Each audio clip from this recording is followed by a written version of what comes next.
نزول کے اعتبار سے یہ سورت الحجر کے بعد نازل ہوئی۔ یہ سورت اللہ سبحانہ تعالیٰ کی حمد کے ساتھ شروع ہوتی ہے۔ اس کا ایک اور نام الحجہ بھی ہے۔ اس سورت کا نام الانعام اس لیے رکھا گیا کیونکہ اس میں مویشیوں کا ذکر ہوا ہے، اور اس لیے بھی کہ اس کے زیادہ تر احکام مشرکین کی ان جہالتوں کو واضح کرتے ہیں جو جہالتیں وہ اپنے بتوں کا تقرب حاصل کرنے کے لیے کیا کرتے تھے۔ تو ان جہالتوں کو، ان رسموں کو، ان طریقوں کو اس سورت میں بیان کیا گیا ہے۔ اور اس سورت کا نام الحجت اس لیے ہے کیونکہ اس سورت میں اللہ سبحانہ تعالیٰ کی وحدانیت اور توحید کے بہت سے دلائل ہیں، اور مشرکین پر حجت کو بہت زیادہ قائم کیا گیا ہے۔ اس صورت میں انعام کا لفظ 6 بار آیا ہے۔ آیت نمبر 136 میں، آیت نمبر 138 میں 3 بار آیا ہے، ایک ہی آیت کے اندر 3 بار، اور پھر آیت نمبر 139 میں آیا ہے، پھر اسی طرح آیت نمبر 142 میں انعام کا ذکر آیا ہے۔ پچھلی صورت سے اس کی مناسبت یہ ہے کہ اس صورت میں اہل کتاب کو مخاطب کیا گیا تھا، اور یہاں پر اس صورت میں زیادہ تر خطاب مشرکین کو ہے۔ مکی صورت ہے۔ پچھلی صورت کے اختتام پر اللہ سبحانہ تعالیٰ کی حمد کا ذکر ہے، اور اس صورت کے آغاز میں بھی اللہ سبحانہ تعالیٰ کی حمد کا ذکر ہے۔ پچھلی صورت کے اختتام پر حمد سے مراد وہاں اللہ تعالیٰ کی بادشاہت اور اللہ تعالیٰ کی قدرت کا ذکر ہے، اور پھر یہاں پر اللہ تعالیٰ کی تعریف کا ذکر ہے۔ تو سورۃ الانعام کی فضیلت میں جو روایات آتی ہیں ان میں سے ایک واثلہ بن اسقا کی روایت ہے۔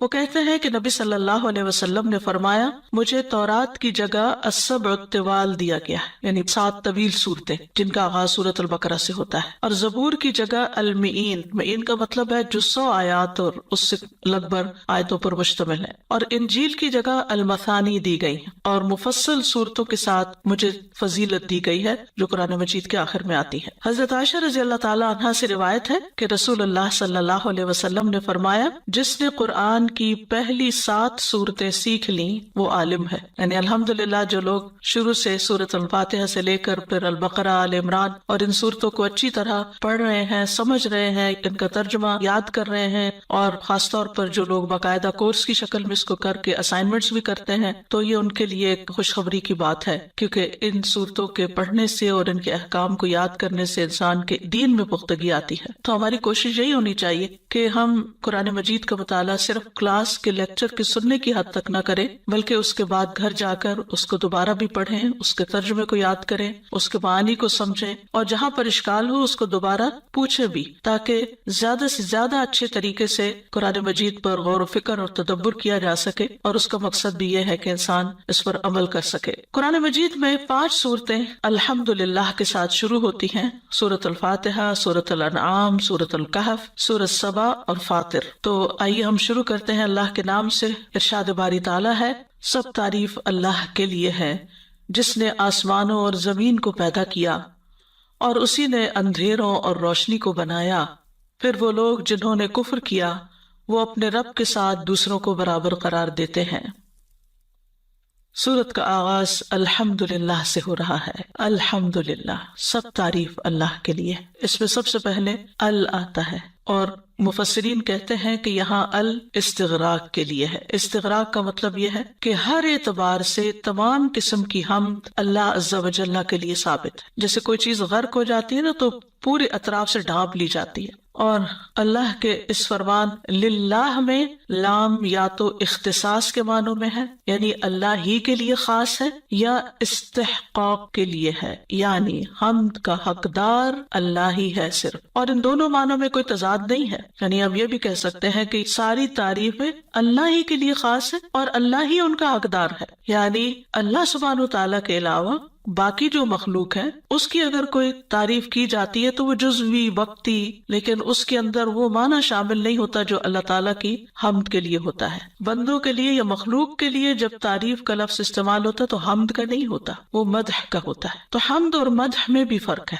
حمد جو ہے اس میں محبت اور تعظیم پائی جاتی ہے، یعنی کسی کی تعریف، مراد اللہ سبحانہ تعالیٰ ہی ہے، یعنی اللہ سبحانہ تعالیٰ کی تعریف کمال صفات کے ساتھ محبت اور تعظیم رکھتے ہوئے، یعنی ہم اللہ تعالیٰ کی تعریف کرتے ہیں اس کی ساری اچھی صفات کے کمال کے ساتھ کہ وہ ہر صفت میں کامل ہے، اور ہم اس تعریف میں محبت اور تعظیم دونوں رکھتے ہیں۔ یعنی حمد میں بنیادی طور پر تعریف کے اندر محبت اور تعظیم دونوں چیزیں شامل ہوتی ہیں، لیکن مدح میں یہ نہیں ہوتی۔ مدح میں جب کسی چیز کی تعریف کی جاتی ہے تو ضروری نہیں کہ آپ کو اس چیز سے کوئی محبت بھی ہو یا آپ کے دل میں اس کی کوئی بڑائی بھی ہو۔ مثلاً اگر آپ اس ٹیبل کی تعریف کرتے ہیں کہ بہت اچھا ہے، اس کا رنگ اچھا ہے، اس کا سائز اچھا ہے، جس مٹیریل سے بنا ہوا وہ اچھا ہے۔ کئی دفعہ انسان کسی بھی چیز کی تعریف کرتا ہے، کوئی اچھی چیز آپ دیکھتے ہیں، کوئی پھول دیکھتے ہیں، کوئی درخت دیکھتے ہیں، تو ان ساری چیزوں میں انسان تعریف تو کرتا ہے اس کی خوبی کی بنا پر،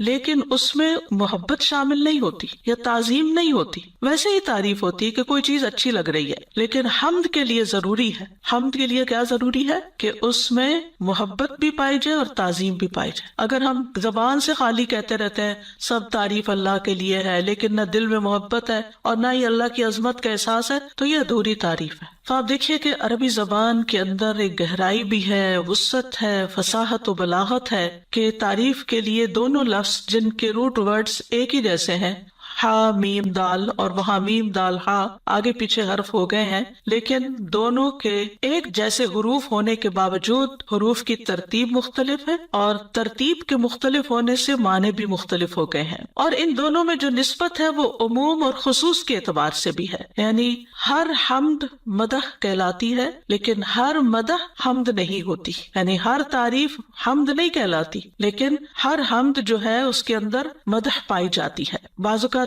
لوگ بادشاہوں کی مدح کرتے ہیں تو ضروری نہیں کہ ان کے دل میں ان کی عزت بھی ہو یا ان کی محبت بھی ہو، بعض اوقات ان سے کوئی فائدہ اٹھانے کے لیے ان کی خوشامد کر دیتے ہیں۔ پھر اسی طرح یہ ہے کہ حمد ان کاموں پر ہوتی ہے، یعنی کسی کی جب حمد کی جاتی ہے تو ان کاموں پر جو اس کے اختیاری افعال ہوتے ہیں، یعنی خود اس نے اپنے اختیار سے کیے ہوتے ہیں، اور مدح جو ہے وہ صرف اوصاف پر ہوتی ہے۔ مثلاً ایک پھول کی آپ تعریف کر رہے ہیں تو اس میں اس کا اپنا کوئی اختیار نہیں، اس کو بس ایسے بنا دیا گیا۔ ایک انسان کی شکل و صورت کی آپ تعریف کر رہے ہیں، اس کے کپڑوں کی تعریف کر رہے ہیں، تو وہ شکل و صورت اس کے اپنے اختیار میں نہیں تھی، اللہ نے وہ بنا دی۔ لیکن اللہ سبحانہ و تعالیٰ کی جب ہم تعریف کرتے ہیں تو اس کے جتنے بھی اوصاف ہیں، افعال ہیں، وہ اختیاری ہیں، یعنی اللہ سبحانہ و تعالیٰ نے جو کچھ کیا اپنی قدرت اور علم کی بنا پر کیا۔ تو اللہ سبحانہ و تعالیٰ نے اپنی تعریف کیوں کی ہے؟ یہاں پر کیوں آیا کہ الحمدللہ؟ اس لیے کہ بندوں کو تعلیم دی جائے، بندوں کو سکھانے کے لیے اللہ تعالیٰ نے ہمیں یہ لفظ سکھائے ہیں اور اپنی ذات کی تعریف فرمائی ہے۔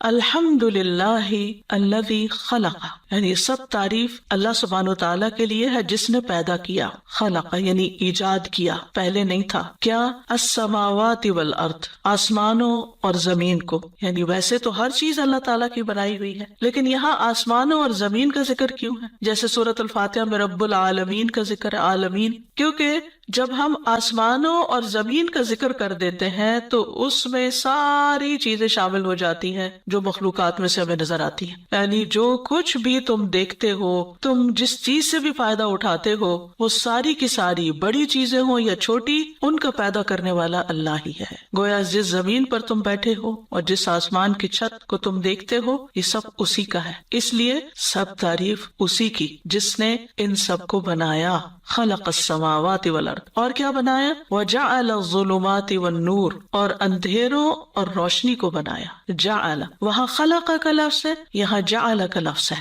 دونوں میں فرق کیا ہے؟ خلق اور جعل بعض اوقات ایک ہی معنی میں استعمال ہوتے ہیں، جعل کا مطلب بھی خلق ہوتا ہے۔ جیسے ہم دیکھتے ہیں کہ انسان کی تخلیق کا جہاں ذکر ہے تو سورۃ النساء میں آتا ہے خلقکم من نفس واحدۃ وخلق منها زوجہا، سورۃ الاعراف میں آتا ہے خلقکم من نفس واحدۃ وجعل منها زوجہا، تو وہاں جعل خلق کے معنوں میں ہی ہے، ایک دفعہ خلق فرمایا، ایک دفعہ جعل، لیکن ان میں بہرحال کچھ نہ کچھ فرق ہے۔ زمخشری کہتے ہیں کہ جب کلمہ جعل قرآن میں آتا ہے تو اس کا ایک مفعول ہوتا ہے اور یہ متعدی ہوتا ہے، یا پھر اس کے دو مفعول ہوتے ہیں۔ جب ایک مفعول آئے تو وہ خلق کے معنوں میں استعمال ہوتا ہے، اور جب دو مفعول آئے تو وہ تحویل کے معنوں میں استعمال ہوتا ہے، یعنی ایک چیز کا دوسری چیز کی طرف پھر جانا۔ اور ظلمات جو ہے یہ ظلمت کی جمع ہے، جس کا معنی ہوتا ہے روشنی کا نہ ہونا، روشنی کا نہ ہونا۔ اور ظلمات اور نور کے تین معنی کیے گئے ہیں، یعنی اس سے مراد کیا ہے؟ ایک تو دن اور رات کا اندھیرا ہے، بہت آبویس ہے، رات اندھیری ہے، دن کو روشن بنایا اللہ نے،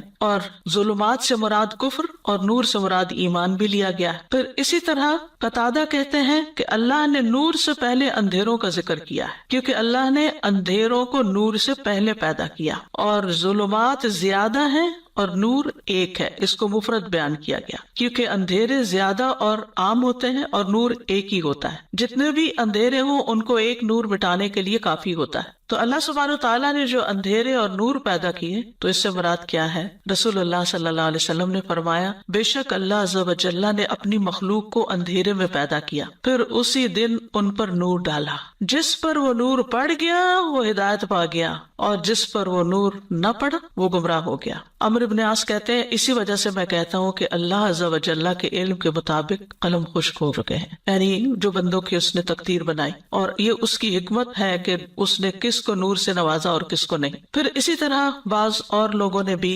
نور اور ظلمات کے معنی بیان کیے ہیں۔ وہ کہتے ہیں ظلمات سے مراد جسم ہے اور نور سے مراد روح ہے، یعنی جسم جو ہے وہ اندھیرے میں ہے، یعنی اندر خاص طور پر انسان کے اندھیرا ہی اندھیرا ہے، اس کا اسٹمک ہو، اس کا ہارٹ ہو، سارے اعضاء اندر کے جو ہے یعنی اسکن کے نیچے سب کچھ اندھیرے میں ہی ہے، لیکن روح جو ہے وہ نورانی چیز ہے۔ پھر اسی طرح ایک معنی یہ بھی کیا گیا کہ ظلمات سے مراد جسموں کے اعمال ہیں اور نور سے مراد دلوں کی مخفی باتیں ہیں۔ تیسرا معنی یہ کیا گیا کہ ظلمات سے مراد جہالت اور نور سے مراد علم ہے۔ تو ظلمات اور نور کے لیے خلق کی بجائے جعل کا لفظ لایا گیا ہے، یعنی جعل الظلمات والنور۔ تو ایسا کیوں کیا گیا ہے؟ اس کی ایک وجہ یہ بتائی گئی کہ ایک ہی معنی کے لیے مختلف الفاظ اختیار کرنا یہ بلاغت کی علامت ہوتی ہے، یعنی کلام کی خوبصورتی کے لیے ریپیٹیشن نہیں کی گئی بلکہ الگ الگ لفظ لائے گئے۔ دوسری بات یہ ہے کہ اندھیرے اور نور ظاہری بھی ہیں، یعنی ہماری آنکھیں دیکھتی ہیں ان دونوں کو، اور حسی بھی، اس لیے یعنی محسوس بھی کرتے ہیں ہم، تو اس لیے خلق کے بجائے جعل کا لفظ آیا ہے۔ پھر اسی طرح یہ ہے کہ اندھیرے اور نور کبھی مانوی بھی ہوتے ہیں اور کبھی حسی بھی ہوتے ہیں، یعنی ان کا معنی بدل جاتا ہے۔ تو میں نے پہلے بتایا تھا نا، جعل میں تحویل پائی جاتی، یعنی تبدیل ہو جاتا ہے، یعنی جیسے دن کی روشنی محسوس کر سکتے ہیں، لیکن ایمان اور علم کا نور مانوی نور ہے۔ تو ایک معنی وہ جو چیز نظر آتی ہے وہ حسی اور دوسرا مانوی۔ پھر اسی طرح یہ ہے کہ اللہ کا کلام بھی نور ہے، اللہ کے دیے ہوئے علم، اللہ کی کتاب اور ایمان کی نور کی وجہ سے دل اللہ تعالیٰ کے کلام کے ساتھ روشن ہو جاتا ہے، چمک اٹھتا ہے۔ حالانکہ اللہ تعالیٰ کا کلام مخلوق نہیں ہے، قرآن کو بھی نور کہا جاتا ہے، قرآن مخلوق نہیں ہے، تو یہ مانوی اعتبار سے نور ہے۔ جس سورۃ الاعراف میں آتا ہے نا، فالذین آمنوا بہ وعزروہ ونصروہ واتبعوا النور الذی انزل معہ اولئک ھم المفلحون۔ سو وہ لوگ جو اس پر ایمان لائے اور اسے قوت دی اور اس کی مدد کی اور اس نور کی پیروی کی جو اس کے ساتھ اتارا گیا ہے، یعنی محمد صلی اللہ علیہ وسلم کے ساتھ، اور وہ کیا ہے؟ نور، قرآن مجید۔ فرمایا یہی لوگ فلاح پانے والے ہیں جو اس نور پر ایمان لاتے ہیں، یعنی محمد صلی اللہ علیہ وسلم پر بھی ایمان لاتے ہیں اور آپ کی مدد بھی کرتے ہیں، اور پھر آپ پر جو کتاب اتاری گئی اس پر بھی ایمان لاتے ہیں۔ سورۃ التغابن میں آتا فآمنوا باللہ ورسولہ والنور الذی انزلنا، سو تم اللہ اور اس کے رسول اور اس نور پر ایمان لاؤ جو ہم نے نازل کیا ہے، یعنی قرآن۔ پھر یہ کہ اللہ سبحانہ وتعالیٰ مومنوں کو اندھیروں سے روشنی کی طرف لاتا ہے۔ اللہ ولی الذین آمنوا یخرجہم من الظلمات الی النور، اور یہ اندھیرے اور نور بھی کون سے ہیں؟ مانوی، یعنی گمراہی سے ہدایت کی طرف، کفر سے ایمان کی طرف، جہالت سے علم کی طرف۔ اور اندھیروں اور روشنی میں رہنے والے برابر نہیں ہے، اندھیرا اندھیرا ہے اور روشنی روشنی ہے۔ سورۃ الانعام میں ہی آتا ہے اومن کان میتا فأحییناہ وجعلنا لہ نورا یمشی بہ فی الناس کمن مثلہ فی الظلمات لیس بخارج منہا کذالک زین للکافرین ما کانوا یعملون۔ اور کیا وہ شخص جو مردہ تھا پھر ہم نے اسے زندہ کر دیا، یعنی ایمان بخشا، علم بخشا، اور اس کے لیے ایسی روشنی بنا دی، یعنی ہدایت دی، اس کو علم دیا جس کی مدد سے وہ لوگوں میں چلتا پھرتا ہے، یعنی رہتا وہ انہی لوگوں کے بیچ میں ہے جہاں اور لوگ رہتے ہیں، مومن کافر سب، لیکن اس کی اپنی ایک خاص نظر ہوتی ہے، اپنی خاص سوچ ہوتی ہے، اس کے مطابق وہ جیتا ہے، وہ لوگوں کی اندھی تقلید نہیں کرتا۔ فرمایا کمن مثلہ فی الظلمات لیس بخارج منہا کذالک زین للکافرین ما کانوا یعملون۔ فرمایا کہ جس کا حال یہ ہے کہ وہ اندھیروں میں ہے، ان سے کسی صورت نکلنے والا نہیں، یعنی علم والا اور اندھیروں میں رہنے والے برابر نہیں ہوا کرتے۔ اسی طرح کافروں کے لیے وہ عمل خوشنما بنا دیے گئے وہ جو کرتے ہیں، مطلب کیا ہے؟ یعنی اندھیرے میں رہ کر وہ غلط کام جو کر رہے ہیں اور ان کو نظر نہیں آ رہی اپنی غلطیاں، تو ایسے لوگ اپنے کیے پر مطمئن نظر آتے ہیں، خوشحال نظر آتے ہیں، اور ان کو کوئی فکر ہی نہیں کہ وہ کس طرف جا رہے ہیں۔ ان اندھیروں میں رہنے کا انجام کیا ہو سکتا ہے؟ ثم الذین کفروا بربہم یعدلون، تو آیت کے آخر میں فرمایا پھر وہ لوگ جنہوں نے کفر کیا اپنے رب کے ساتھ برابر قرار دیتے ہیں۔ یعدلون کا لفظ جو ہے یہ عدل سے ہے، عدالت، معادلہ اسی سے ہے، اس میں مساوات کا معنی پایا جاتا ہے۔ عدل کا معنی ہوتا ہے دو چیزوں کا برابر ہونا۔ بربہم یعدلون کے دو مطلب بیان کیے جاتے ہیں، ایک ہے بربہم ینحرفون، یعنی اپنے رب سے منحرف ہوتے ہیں، اور دوسرا یہ ہے کہ وہ اوروں کو اپنے رب کے برابر قرار دیتے ہیں۔ خلاصہ یہ ہے کہ کیسے ہیں یہ لوگ جو اللہ تعالیٰ کی نشانیوں کو دن رات دیکھتے ہیں، اندھیرا دیکھتے ہیں، روشنی دیکھتے ہیں، آسمان دیکھتے ہیں، زمین دیکھتے ہیں، لیکن اس کے باوجود پھر بھی وہ مخلوق میں کسی کو، کسی بت کو، کسی انسان کو، کسی مردے کو رب کے برابر قرار دے دیتے ہیں۔ یہ کتنی حیرت کی بات ہے۔ اور بہت سے لوگ تو پیدا کرنے والے کا ہی انکار کر دیتے ہیں۔ تو اللہ سبحانہ وتعالیٰ کی تعریف بیان کی جا رہی ہے اس بنا پر کہ جس نے یہ سب کچھ پیدا کیا، جس نے یہ سب کچھ بنایا، اگر یہ سب چیزیں انسان کو نظر آتی ہیں، درخت ہیں، پتھر ہیں، چاند ہیں، ستارے ہیں، آسمان کی چیزیں، زمین کی چیزیں، تو ان کو پیدا کرنے والا ان کو نظر کیوں نہیں آتا؟ اس کے وجود کو محسوس کیوں نہیں کرتے؟ اور پھر ان چیزوں کو دیکھ کر انہیں سمجھ کیوں نہیں آتی کہ ان کا بنانے والا ان سے بھی بڑا ہے؟ پھر وہ چھوٹی چھوٹی چیزوں کے آگے اپنا سر کیوں ٹیک دیتے ہیں؟ ایسا کیوں ہے؟ کیونکہ وہ اندھیروں میں ہیں، ان کی عقل کام نہیں کر رہی، ان کو کچھ نظر نہیں آ رہا۔ اتنے کھلے اور واضح دلائل ہونے کے باوجود، جب دن کی روشنی ہوتی ہے ہر چیز نمایاں ہو جاتی، ہر چیز واضح ہو جاتی، اتنا کچھ ہونے کے باوجود پھر ان کو نظر نہیں آتا کہ یہ سب کچھ کیسے بن گیا اور کس نے بنایا اور کون ہے وہ۔ لیکن جو ایمان لے آتے ہیں، جو اپنے رب کو پہچان لیتے ہیں، وہ ان چیزوں کو بظاہر دیکھتے بھی ہیں، لیکن وہ ان تمام مخلوقات سے اپنے رب تک پہنچتے ہیں، ان کو ایک خاص آنکھ سے دیکھتے ہیں۔ ان کے دل کا نور، ان کے ایمان کا نور جو ہے وہ ان ساری چیزوں کو رب کی مخلوق کے طور پر دیکھتا ہے، نشانیوں کے طور پر دیکھتا ہے۔ وہ ان کو کسی بھی صورت رب کے برابر قرار نہیں دیتا، نہ سورج کو، نہ چاند کو، نہ ستارے کو، جیسے ابراہیم علیہ السلام نے کیا، اور نہ ہی کسی اور چیز کو، نہ کسی پتھر کے بت کو۔ یہ اللہ سبحانہ وتعالیٰ کا خاص احسان ہے کہ اس نے ہمیں ہدایت بخشی۔ اور یہاں مشرکین مکہ کو اول خطاب ہے اور اس کے بعد سب انسانوں کو۔ آپ جانتے ہیں کہ مشرکین مکہ اس بات کو مانتے تھے کہ زمین و آسمان کا خالق اللہ ہے، وہی رات اور دن نکالتا ہے، اسی نے سورج چاند ستارے بنائے ہیں۔ وہ کبھی یہ نہیں کہتے تھے کہ یہ چیزیں لات ہبل یا منات نے بنائی ہیں۔ تو ان کو خطاب کر کے فرمایا جا رہا ہے کہ جب تم خود یہ مانتے ہو کہ یہ سب کچھ اللہ تعالیٰ نے بنایا ہے اور دن کو رات اور رات کو دن میں وہی بدلتا ہے،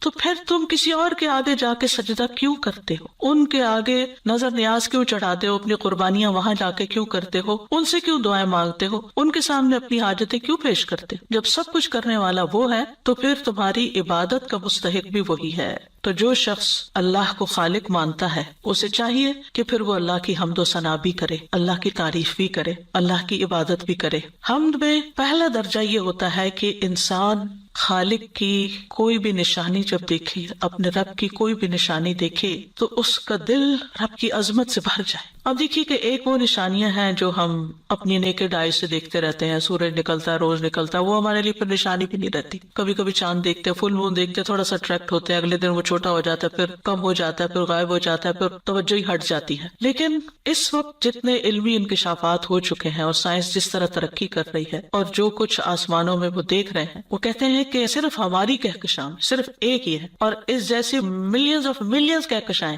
جن کا احاطہ بھی نہیں کیا جا سکتا۔ صرف ہماری کہکشاں کے ستارے اگر گننے لگے تو ہماری گنتی ختم ہو جائے، لیکن ستارے ختم نہ ہو، یعنی ہمارا رب اتنا بڑا خالق ہے۔ پھر اسی طرح وہ کہتے ہیں کہ ہماری کہکشاں میں ہی صرف ہماری جو ملکی وے گیلیکسی ہے اس کے اندر زمین جیسے سیارے کم از کم 6 ارب کی تعداد میں ہیں، صرف اس ملکی وے میں، اور یہ ان ملینز آف ملینز کے اندر سے ایک ملکی وے، اور اس ایک ملکی وے کے اندر ہماری زمین جیسے سیارے، اور ہماری زمین جیسے سے مراد کیا ہے؟ ایسا سیارہ جس کا نظام شمسی جیسا نظام ہو، جیسے ہمارا سولر سسٹم ہے، اس نظام میں چند اور سیارے ہوں جو اپنے اپنے مدار میں اس نظام کے سورج کے گرد گردش کرتے ہوں۔ ہماری زمین جیسے سیارے کا سورج سے تقریباً اتنا ہی فاصلہ ہو جتنا ہماری زمین کا، اور سیارے کا قطر بھی یعنی اس کا سائز بھی ہماری زمین کے قریب ہو اور اس سیارے میں چٹانیں بھی اور میدان بھی ہوں. یعنی جیسی ہماری زمین ہے اپنی ساخت کے اعتبار سے، ضروری نہیں کہ وہاں لائق ہو، ساخت کے اعتبار سے، سائز میں اور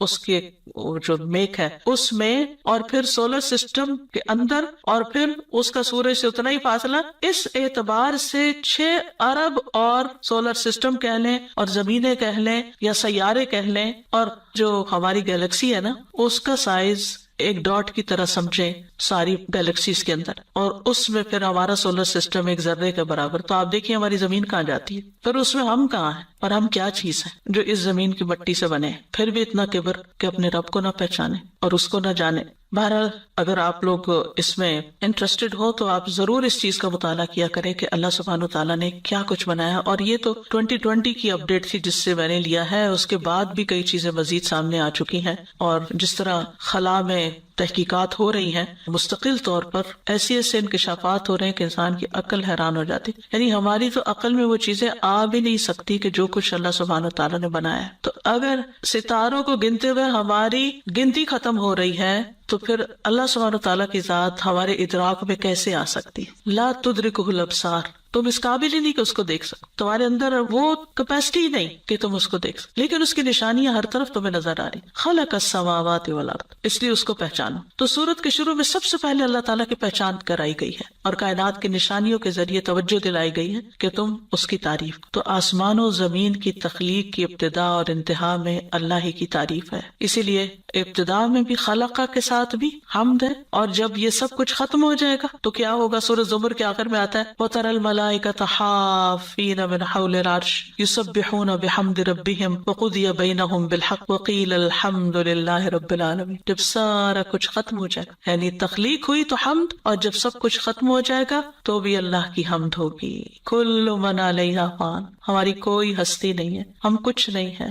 ہاں اگر ہم رب کی سچے دل کے ساتھ، خلوص کے ساتھ عبادت کرے اور اس کے بندے بن جائیں تو پھر اس نے ہمارے لیے بہت بڑا انعام تیار کر کے رکھا ہے، جنت جیسا. لیکن اس کی بڑی قیمت ہے، جیسے دنیا کی نعمتوں کی قیمت دینی پڑتی ہے. کسی گروسری سٹور میں چلے جائیں، کچھ اور لینے کے لیے چلے جائیں تو آپ کو قیمت ادا کرنی پڑتی ہے اس کی. تو جنت ان سب چیزوں سے مہنگی ہے جو دنیا میں پائی جاتی ہیں. تو دنیا کی چیزوں کے لیے تو ہم کتنی محنت کرتے ہیں اور اس کے لیے مال کماتے بھی ہیں اور خریدتے بھی ہیں اور بیچتے بھی ہیں اور سب کچھ کرتے ہیں، لیکن اللہ نے مومنوں سے جنت کا سودا کر رکھا. ان اللہ اشتری من المؤمنین انفسهم واموالهم بان لهم الجنہ. تو ہمیں جنت کا خریدار بھی بننا ہے، تو اس کے لیے پھر محنت بھی کرنی ہے، کوشش بھی کرنی ہے، اور وہ کوشش شروع ہوتی ہے نقطۂ آغاز علم حاصل کرنے سے. اگر آپ یہ آیت نہ پڑھیں تو آپ کے دل میں اللہ کی عظمت کا احساس کیسے پیدا ہو؟ گھر بیٹھے تو نہیں پیدا ہو سکتا، کچھ پڑھے بغیر، کچھ جانے بغیر تو نہیں ہو سکتا. یہ باتیں ہم نے کتنی دفعہ بھی پڑھ رکھی، پھر بھی ہمیں بار بار دہرائی کی ضرورت ہے، اس لیے کہ ہم جس دنیا میں رہتے ہیں یہ بہت غافل کر دینے والی.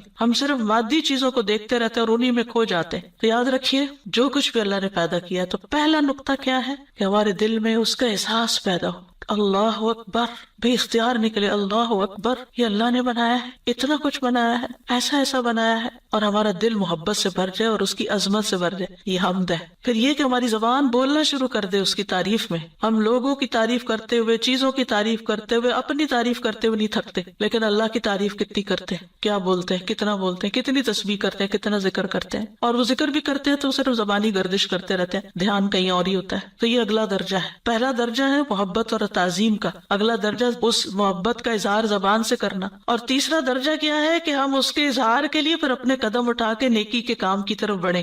عملی شکر، عملی تعریف، جیسے نماز میں کھڑے ہوں، جیسے ہم علم حاصل کرنے کے لیے نکلیں. تو یہ ایک طرح سے عمل سے شکر اور عملی طور پر اللہ کی حمد ہے کہ اللہ تعالیٰ ہم آپ سے محبت کرتے ہیں، اس لیے آپ کی محبت میں سارے کام کر رہے ہیں. اسی لیے بعض اللہ کے مقرب بندے کہا کرتے تھے کہ ہمیں رات سے اس لیے محبت ہے کہ اس میں ہم اللہ کی عبادت کرتے ہیں اور دن اللہ کے بندوں کی خدمت کرتے ہیں. تو یہ دونوں طریقے ہیں اللہ کی عملی طور پر تعریف اور شکر بجا لانے کی، کہ واقعی جو تو نے ہمیں نعمتیں دی ہیں، کیونکہ ہمارے پاس جو کچھ بھی ہے اللہ ہی کا دیا ہو، کیونکہ سب کچھ بنایا جو اللہ نے.